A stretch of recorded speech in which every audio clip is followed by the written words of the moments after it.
আসসালামু আলাইকুম ওয়া রাহমাতুল্লাহি ওয়া বারাকাতুহু।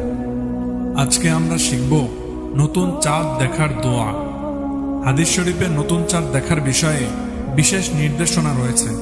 হযরত তালহা ইবনে উবাইদুল্লাহ রাদিয়াল্লাহু তাআলা আনহু থেকে বর্ণিত, রাসূলুল্লাহ সাল্লাল্লাহু আলাইহি ওয়াসাল্লাম যখন নতুন চাঁদ দেখতেন তখন এই দোয়া পড়তেন। দোয়াটি হলো, আল্লাহুম্মা আহিল্লাহু আলাইনা বিল আমনি ওয়াল ঈমানি ওয়াস সালামাতি ওয়াল ইসলামি রব্বি ওয়া রব্বুকাল্লাহ। দোয়াটির অর্থ, হে আল্লাহ, তুমি ওই চাঁদকে আমাদের উপর উদিত করো নিরাপত্তা, ঈমান, শান্তি ও ইসলামের সাথে।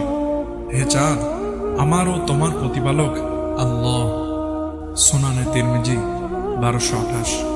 আল্লাহ তাআলা আমাদেরকে চাঁদ দেখার এই দোয়াটি পড়ার তৌফিক দান করুন এবং সবাইকে ভালোভাবে রমজান মাসে রোজা পালন করার তৌফিক দান করুন। আমিন।